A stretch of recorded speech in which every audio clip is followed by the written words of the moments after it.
The statue of Mahatma Gandhi was removed from the University of Ghana campus on December 2018 after 2 years of agitation by students and some lecturers. Lecturers of the university started soliciting signatures for a petition for its removal after it was unveiled in 2016 by India's former president. The petition held that the Gandhi statue was a symbol of racism and that African heroes should be celebrated first. Late one humid day in Accra, Ghana, a bronze statue of Mahatma Gandhi was taken down from the university campus. The scrape of metal against concrete echoed in the still air as workers quietly dismantled the likeness of a man long celebrated as an apostle of nonviolence. To many Indians and admirers around the globe, Gandhi is almost a saint, the gentle hero who led India to freedom. Yet here in Africa, students and professors had demanded the statue come down. They carried signs and circulated petitions quoting Gandhi's own words that described black Africans as kafirs, troublesome, dirty, even likening them to animals. How could the revered Mahatma, champion of justice, have uttered such things? This is the truth they don't tell you about Gandhi, a truth that has been brushed aside in the glossy tales of saintliness. If you're ready to hear the full reality of Mahatma Gandhi, the unfiltered truth behind the man, the myth, and the legacy, then keep watching and stay until the end of this video, because the final reveal might just change everything you thought you knew. The year is 1893. A train snakes its way through the dark South African night, chugging from Durban toward Pretoria. Inside the first-class compartment sits a slender 23-year-old Indian man, recently arrived from London. This is Mohandas Gandhi, then a young lawyer with ambitions and insecurities aplenty. He wears a smart suit and carries the confidence of a British-educated professional. As the train stops at Pietermaritzburg station, a white passenger takes offense at the brown-skinned newcomer in first class. The conductor orders Gandhi to move to third class, as coolies, a slur for Indians, are not permitted in first. Gandhi, stunned and defiant, refuses. In a matter of minutes, he is unceremoniously thrown off the train, his luggage flung on the platform after him. Shivering in the cold station that night, Gandhi grapples with a harsh realization. In the eyes of South Africa's colonial society, his status and education mean nothing. To them, he is just another man of color, no better than the African natives, who are treated as second-class beings in their own land. This incident is often heralded as the spark that ignited Gandhi's activism, and indeed, it was a turning point.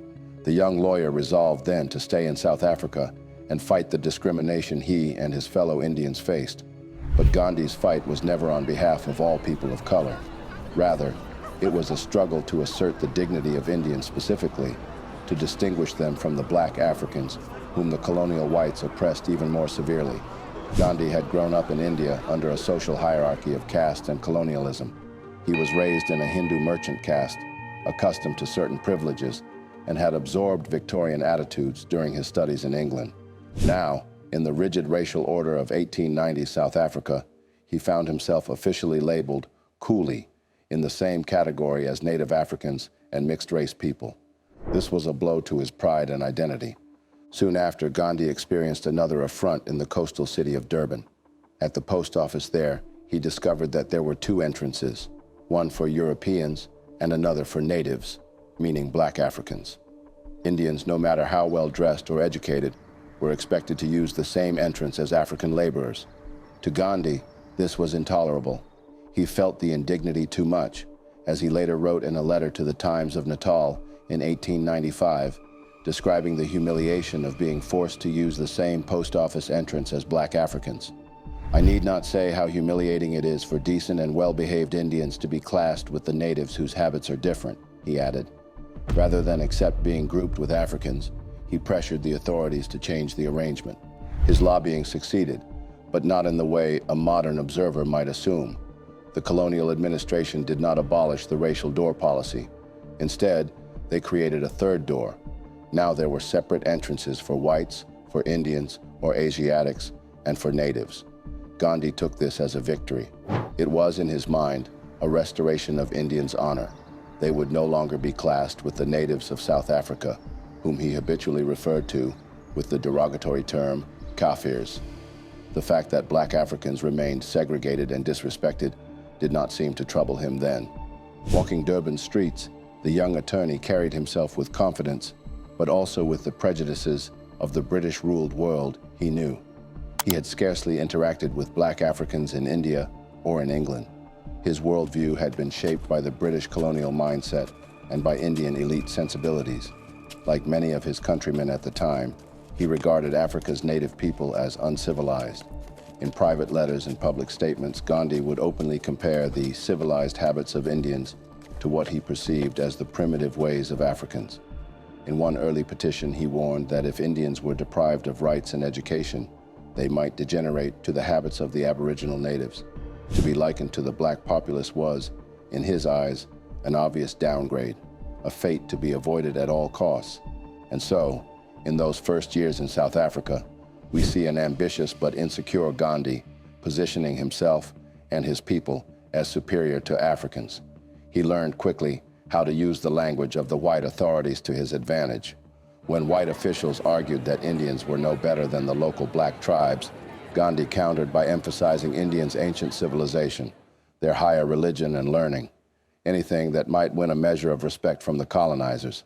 In 1893, writing an open letter to the Natal Parliament, Gandhi made an appeal that today rings with irony. He reminded the British that both the English and the Indians spring from a common stock, called the Indo-Aryan. Clearly, he implied that Indians, like Europeans, were descendants of the mighty Aryans, whereas Africans were separate, lesser. Gandhi went on to lament that in Natal, the Indian is being dragged down to the position of a raw Kafir. It's a jarring statement. Gandhi was protesting the unjust treatment of Indians, but in the same breath he was effectively saying, "Please don't treat us like you treat black people." These were the early rumblings of Gandhi's South African struggle. The man who would later be revered for championing equality was, at this stage, chiefly concerned with inequality when it affected his own community. If one imagines the young Gandhi at a rally of Indian merchants in Durban, his tone might well shock those who know only the Mahatma's gentle homilies. One can almost hear his voice quiver with indignation as he decries how Indians are lumped in with Kafirs. He assures his audience that Indians are different, industrious, educated, enlightened, unlike the native Africans whom, he implies, the whites rightfully consider uncultured. This attitude mirrored the prejudices of many colonized Indians, and indeed of many non-African people of color under colonial rule. But coming from a man who would become an icon of anti-racism, these words are quite painful to reckon with. As the 1890s progressed, Gandhi's determination to uplift the Indian community in South Africa only grew, and with it grew the volume of his troubling remarks about Africans.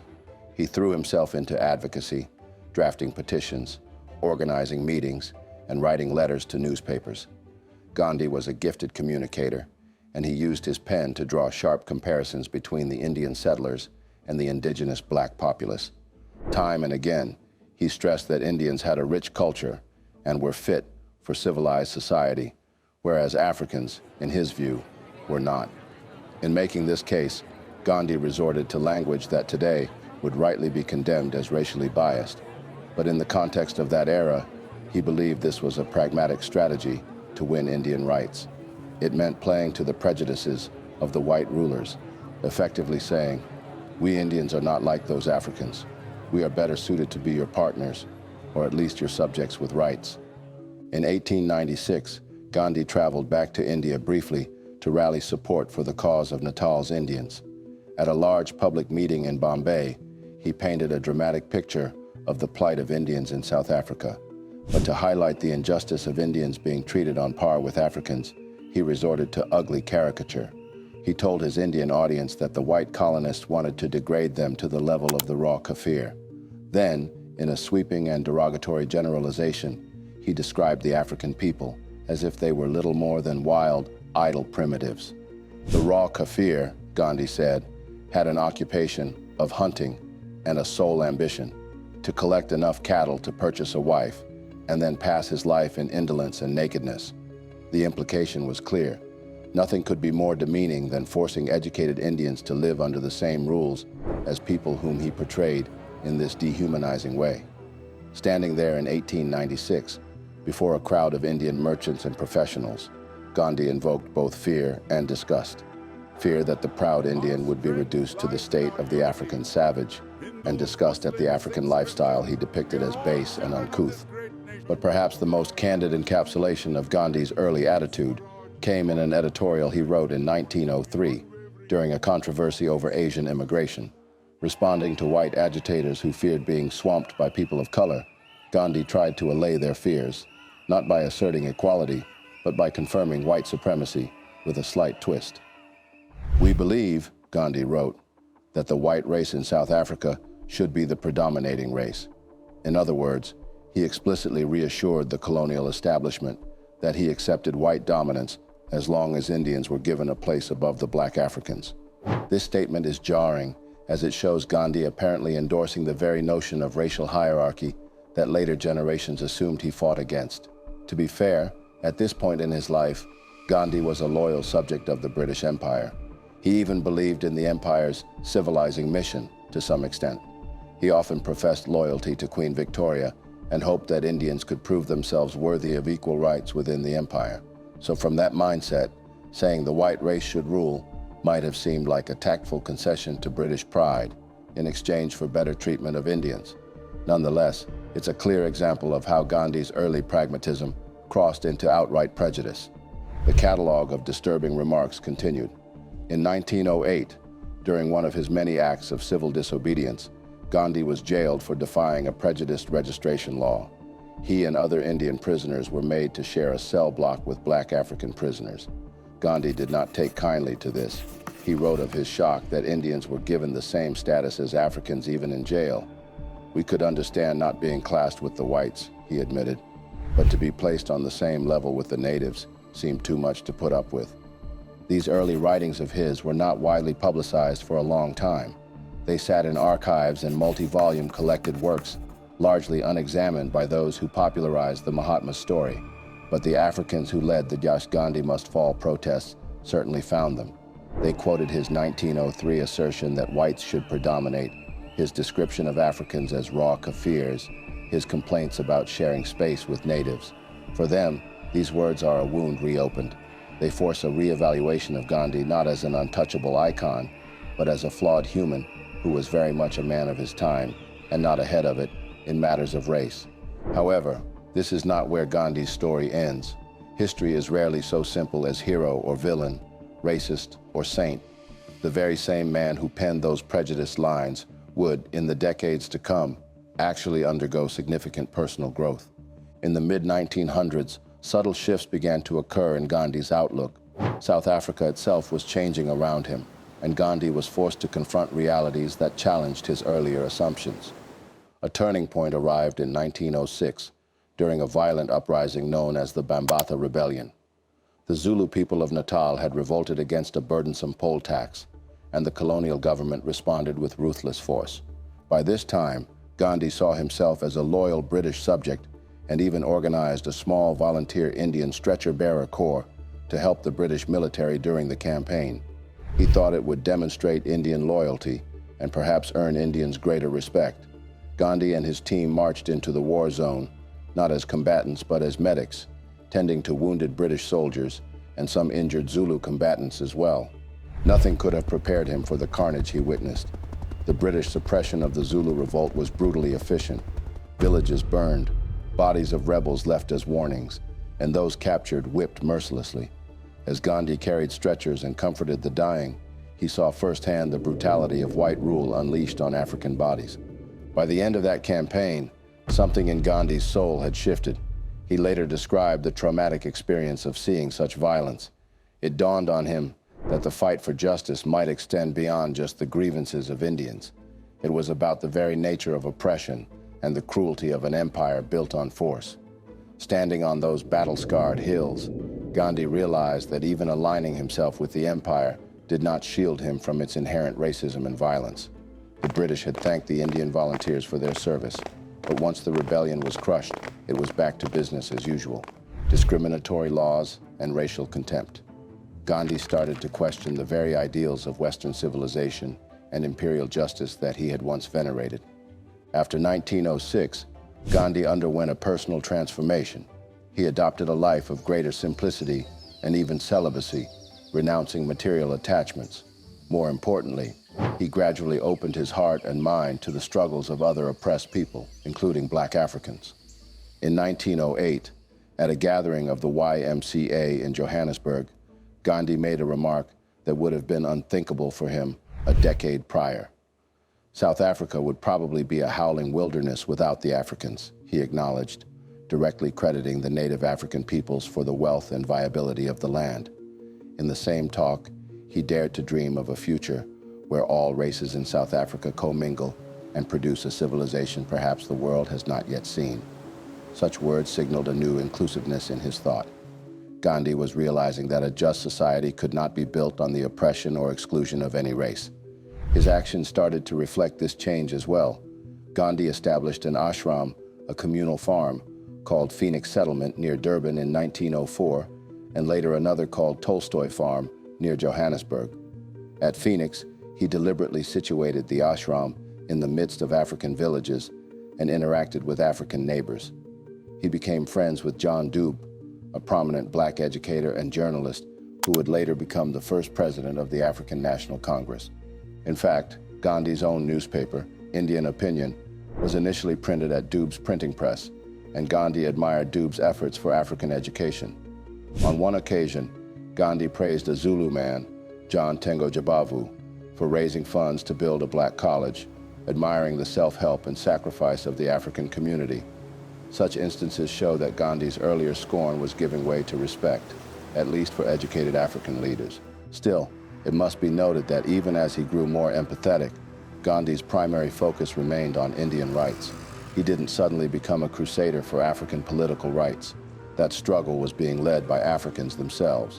In 1912, Black South African leaders founded the African National Congress to fight for their rights, and Gandhi welcomed its formation warmly, but did not presume to lead it.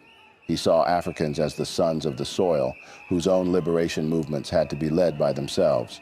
Gandhi's role, as he saw it, was to win freedom for Indians, which, he believed, would eventually help free all oppressed races. By 1913, Gandhi's campaigns of satyagraha, nonviolent resistance in South Africa, had scored some victories for Indian rights. In the process, thousands of Indians of all classes had gone to jail willingly, and a few had even been killed by colonial gunfire. News of Gandhi's movement spread, and many Africans took note. The African newspaper Ilanga Lase Natal, which John Dube ran, covered Gandhi's protests admiringly. Young African activists saw a model in the idea of mass civil disobedience. When Gandhi finally left South Africa in 1914, bound for India, he departed as something more than just an Indian leader. He left behind an example, however imperfect, of how to confront injustice with both courage and restraint. He had also built bridges with some African compatriots, rooted in mutual respect. It is important, though, not to overstate this transformation. Gandhi's views on race, even in later years, retained some paternalism. For example, as late as 1939, he advised the tiny Indian community in South Africa not to align too closely with the much larger African struggle. His reasoning was that the African grievances were of a far greater magnitude, and he implied that the Indian cause might get drowned or diverted. He said, however much one may sympathize with the Bantus, Indians cannot make common cause with them. At face value, that sounds like a continued reluctance to fully join hands across the color line. But in the same breath, Gandhi emphasized friendship and cooperation between Indians and Africans on a human level. He simply foresaw that the African fight against colonialism would be a long, tumultuous road, and indeed, it lasted decades beyond India's independence, and he perhaps did not see Indians as having the same stake or stamina for that protracted battle. What we can say is that by the time he became the figure known as Mahatma, Gandhi had genuinely shed many of the blatant racial prejudices of his younger days. He spoke out unequivocally against racism in general. During his visit to London in 1931 for talks on India's future, he declared that as India moves toward freedom, so will South Africa, with its vastly richer resources, awaken. He pointedly praised the mighty races of Africa and refuted the old colonial trope by saying, "They are certainly noble, but no savages." Gandhi also repeatedly linked India's liberation with the liberation of all oppressed peoples. He told a South African interviewer, Our deliverance must mean their deliverance, referring to South Africa's blacks and colored peoples. And he insisted that India, once free, must champion the cause of those still under the yoke, a promise India indeed kept by supporting anti-colonial movements worldwide. Over the next 3 decades, his life became legend. He led mass movements that challenged British rule using marches, boycotts, and hunger strikes, always insisting on nonviolence even in the face of brutal crackdowns. His fame spread far beyond India. To oppressed peoples across Asia and Africa, Gandhi became a beacon of hope, proof that empire could be defeated by peaceful means. By the time of his assassination in 1948, Gandhi was virtually canonized in world opinion. Jawaharlal Nehru, India's first prime minister and Gandhi's protege, had even warned a biographer, "Do not turn him into a saint. He was much too human." But the mythologizing was inevitable. In the rush to honor Gandhi's undeniable achievements, the complicated nuances of his life were often smoothed away. For decades, the common narrative made little mention of Gandhi's early derogatory views of black Africans. In countless biographies, school textbooks, and yes, the famous 1982 film Gandhi, his time in South Africa is depicted chiefly through uplifting anecdotes. The voices of African contemporaries of Gandhi, or the condition of black South Africans under segregation, often receive scant attention in these accounts. It is as if Gandhi's South African story was neatly folded into an introductory chapter before the real story in India begins, a chapter in which any inconvenient details were glossed over. How did this erasure happen? Partly, Gandhi himself contributed to it. Later in life, he wrote his autobiography, The Story of My Experiments with Truth and Other Reflections, where he presented his South African years as a moral apprenticeship. In these writings, he portrayed himself sympathetically and with remorse for personal failings. But notably, he omitted or toned down the instances of his racial prejudice. Scholars who compared his private correspondence and early writings with his later recollections found discrepancies. It appears Gandhi engaged in a bit of what one historian called tidying up of his past. This is not to accuse him of deceit so much as to note that as he grew, he perhaps felt some shame or at least irrelevance in those youthful prejudices, and so he let them recede into the shadows of his story. Furthermore, the world that adulated Gandhi had its own reasons for not digging too deeply. In the mid-20th century, many newly independent countries in Africa and Asia looked to Gandhi as a unifying symbol. It was easier to emphasize what was inspiring about him and ignore anything that might complicate the narrative. As a result, through much of the 20th century, Gandhi's painful words about Africans were rarely discussed publicly. In India, where Gandhi became almost a secular saint, few were aware that he had ever spoken ill of black people. In the West, civil rights activists like Martin Luther King Jr. studied Gandhi's teachings on nonviolence with reverence, without much knowledge of his early attitudes on race. Still, one can't help but wonder if Dr. King, as he lay in Gandhi's old room in Mumbai in 1959, had been handed a file of Gandhi's 1890s letters ranting about raw Kafirs, would it have shaken him? Or would he too have contextualized it as a youthful flaw overcome by later wisdom? We cannot know. However, the truth that wasn't told remained recorded, awaiting discovery by later generations, less willing to sweep inconvenient facts aside. And so, in the 21st century, with information more accessible and attitudes about historical figures more critical, Gandhi's legacy did come under new scrutiny. Scholars in South Africa began to publish research that squarely addressed Gandhi's racial views.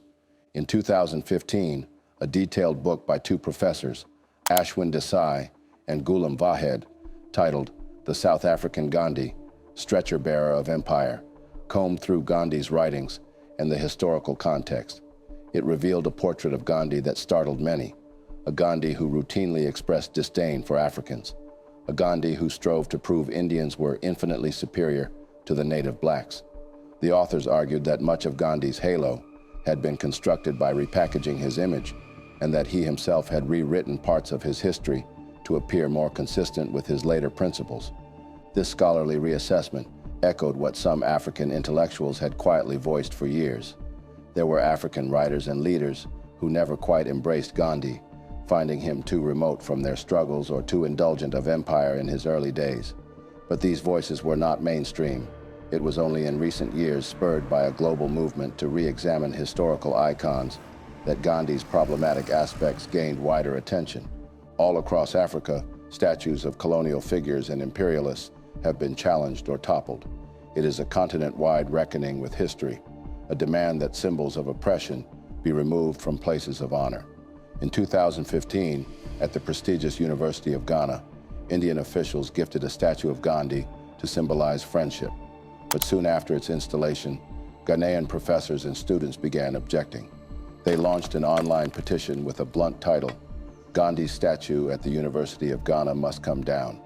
Their reasoning surprised many in India.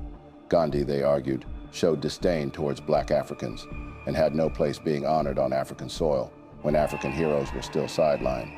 To support their claim, the petitioners cited Gandhi's own writings.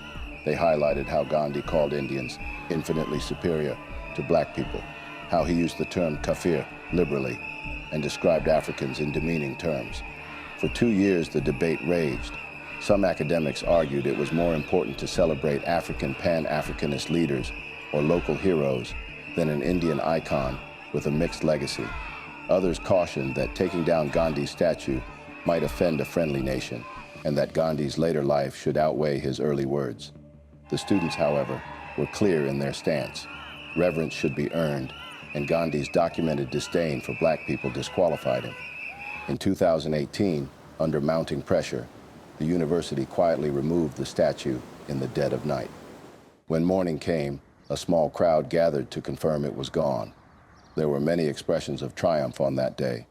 Around the same time in Malawi, another drama was unfolding. The government of Malawi, in partnership with India, planned to erect a statue of Gandhi in the city of Blantyre as part of a new convention center complex. When news broke, a group of Malawian activists launched a Gandhi Must Fall campaign. To them, it was outrageous to celebrate Gandhi on Malawian soil when, as one activist, Mpambira Kambewa, put it, Gandhi had based his fight for Indian rights on discrimination of Black people and believed Indians to be racially superior to Black people. The campaign quickly gathered thousands of signatures. Young Malawians took to social media with the hashtag Gandhi Must Fall. They pointed out that Malawi had its own anti-colonial heroes who deserved statues, and that accepting the Gandhi statue felt like overlooking African dignity in favor of a global icon. The controversy grew international. Indian diplomats tried to defend Gandhi's legacy, emphasizing his later change of heart and his overall philosophy of equality. Supporters argued that honoring Gandhi was not about his early quirks, but about the universal values of nonviolence and civil rights he championed. The Malawian government initially downplayed the complaints, with a spokesperson dismissing them as a storm in a teacup, stirred by troublemakers. But the protesters persisted. Eventually, the Malawian High Court issued an injunction halting the statue project. As of the last reports, the statue had not been erected, the plan effectively shelved amid the public outcry. There is a certain irony in all this. Gandhi, who in his later years preached understanding and harmony, has in modern times become a figure of discord in some places, not because of what he did later, but because of what he said earlier. The conflict arises from a refusal to accept a one-dimensional narrative. People now demand that history confront its ugly sides. For Africans, especially young Africans determined to assert pride in their identity, it is not enough that Gandhi eventually opposed racism. They feel that the racism he expressed, even as a young man, is a stain that cannot be ignored if he is to be put on a pedestal in their own communities. As the world continues to debate Gandhi's place in history, one thing is certain: the simplistic schoolbook narrative will never be the same. In classrooms and forums, people now talk about Gandhi's problematic views alongside his inspiring deeds. This more complete picture is ultimately a good thing. It does not diminish the power of his message. If anything, it humanizes it. It reminds us that social justice heroes are not born perfect. They are forged in the fires of their time, sometimes getting burned by the very injustices they later fight. In the end, how do we reconcile the Mahatma with the man who said those awful things? Perhaps by understanding that the mantle of Mahatma, meaning great soul, was not one Gandhi possessed from youth, but one he grew into. It was an honorific bestowed by others, and he himself often said, "I am not a Mahatma." If we strip away that halo for a moment, we can see a young Mohandas, flawed and striving, and an older Gandhi, wiser but still imperfect. The message of his life is not a single note of sainthood, but a complex melody, one that includes discordant notes of prejudice that resolve into a harmonious call for equality and love. It is now up to us, the inheritors of that legacy, to listen to the whole composition and learn from it. Only by facing the truth, the whole truth, can we truly honor the principles of justice and nonviolence that Gandhi, at his best, stood for. Thank you for watching and for staying with this story from beginning to end. If this gave you a deeper understanding of Gandhi or of the legacy his words left behind, pass it on. Share it with someone who still only knows half the story. And if you're ready for more stories told honestly, fully, and fearlessly, subscribe. You're exactly where you need to be. Until next time, stay curious, stay courageous, and let truth be your compass. See you in the next video.